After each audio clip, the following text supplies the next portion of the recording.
कभी ऐसा हुआ है आपके साथ कि सब कुछ अच्छा चल रहा था, आपके और आपके पार्टनर के बीच में प्यार था, लगाव था, सब अच्छा था। हाँ, थोड़े मोड़े नोक झोंक, झगड़े हल्के फुल्के चलते रहते थे, पर अंत में सब अच्छा हो जाता था। ऐसा चलते चलते एक दिन उसने कह दिया कि इट्स नॉट हैपनिंग एनीमोर, मैं और नहीं कर सकती।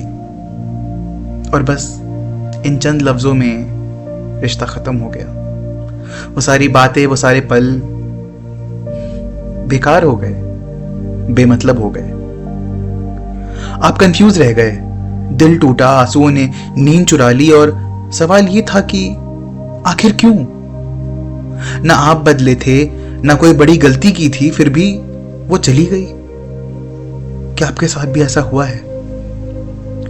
शायद आपने उसके लिए सब कुछ किया होगा, आपने अपने आप को बदला होगा, कैरियर पे ध्यान दिया, प्यार दिखाया, लव, अफेक्शन, अटेंशन, लेकिन कुछ भी काफी नहीं था। लगेगा सब कुछ आपकी गलती थी। पर रुकिए, हर कहानी में सिर्फ एक नहीं, दो लोग होते हैं, और कई बार कुछ चीजें हमारे हाथ में नहीं होती। इस घटना को समझने के लिए हमें साइकोलॉजी की तरफ देखना होगा। कार्ल जंग, एक मशहूर स्विस साइकोलॉजिस्ट, ने कहा था, हर औरत के अवचेतन मन यानी कि सबकॉन्शियस माइंड में एक आदर्श पुरुष होता है, एक सपना, एक आइडियल मैन। और इसी कॉन्सेप्ट को वो कहते हैं एनिमस। जंग कहते हैं, हर औरत के अंदर एक इनर मैन होता है जो उसकी इमेजिनेशन से बना होता है। वो उसके पिता, उसके अनुभव, उसकी कहानियों, फिल्मों और खुद उसके एक्सपेक्टेशन से बन के तैयार होता है। वो चाहे ना चाहे, वो इस सपने को अपने जीवन के असली पुरुषों पर प्रोजेक्ट करती है। जब कोई लड़का इस सपने से मिलता जुलता होता है तो वो सोचती है, शायद यही वो है जिसका मुझे इंतजार था। आप उसके लिए परफेक्ट थे, कम से कम उसके ख्यालों में। पहले सब कुछ मैजिकल लगता था, हर बात में रंग, हर छोटी चीज में प्यार। वो आप में अपने सपने को देखने लगती थी, एक प्रिंस, एक प्रोटेक्टर, एक पोएट, द मैन। लेकिन असली दुनिया में कोई भी सपना पूरी तरह सच नहीं होता।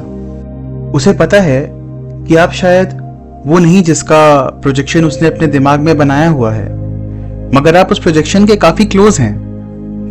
वह ये सोचती है कि शायद मैं इसे अपना आइडियल मैन बना सकूं। वो लगातार कोशिश करती है आपको अपने मोल्ड में ढालने की। और जब तक आप उसके सामने परफॉर्म करते हैं, उसके इल्यूजन को सेटिस्फाई करते हैं, तब तक सब सही होता है।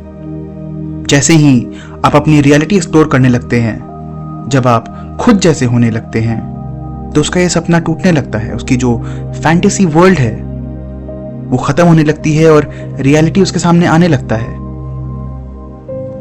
जब उसे ये लगता है कि मैं इसे और अपने मोल्ड में नहीं ढाल सकती, तो वो आपको छोड़ देती है। तो आखिर करे क्या? आपको ये समझना है कि हर इंसान साइकोलॉजिकली बहुत से स्टेजेस से गुजरता है। एक महिला भी आखिर कब तक एक नकली दुनिया में जिएगी? आज नहीं तो कल ये फैंटेसी वर्ल्ड टूटेगा और वो मैच्योर हो जाएगी। आपको अपनी रियलिटी नहीं छोड़नी। आपकी रियलिटी उसके सामने एक आईना का काम करती है और रियलिटी से उसकी मुलाकात कराती है। तो क्या इसका ये मतलब है कि मैं बदलूं ही ना? नहीं, आपको बदलना है, कल से अच्छा होना है, लेकिन इसलिए क्योंकि ये आप चाहते हैं, ना कि किसी की इमेजिनरी बीइंग को सेटिस्फाई करना है। और सही मायने में ऐसे ही इंसान की रिस्पेक्ट पूरी दुनिया करती है। तो आपका दिल टूटा, लेकिन आपके होने में कोई कमी नहीं थी। जंग कहते हैं, सच्चा प्यार सिर्फ तभी संभव है जब हम किसी को उनके इल्यूजन्स के बिना देख सकें, और तब तक हम सिर्फ उन वर्जन से प्यार करते हैं जो हमने खुद ही बना लिए हैं। यही सच उसके साथ भी था, और शायद आपके साथ भी। तो अगर आपका प्यार अधूरा रह गया या कोई छोड़ के चली गई, तो याद रखिए, ये आपकी असलियत की रिजेक्शन नहीं थी, बल्कि एक कल्पना का टूटना था। और ये सिर्फ उसका सच नहीं, बल्कि एक कॉमन साइकोलॉजिकल पैटर्न है। कार्ल जंग हमें ये नहीं सिखाते कि हार्ट ब्रेक से कैसे बचें, बल्कि ये सिखाते हैं कि हर हार्ट ब्रेक एक दरवाजा है खुद से मिलने का। और जब आप खुद को समझने लगते हैं, तो दुनिया आपको पहचानने लगती है। वो तुम्हें नहीं छोड़ती, वो अपने सपने को छोड़ती है। कार्ल जंग।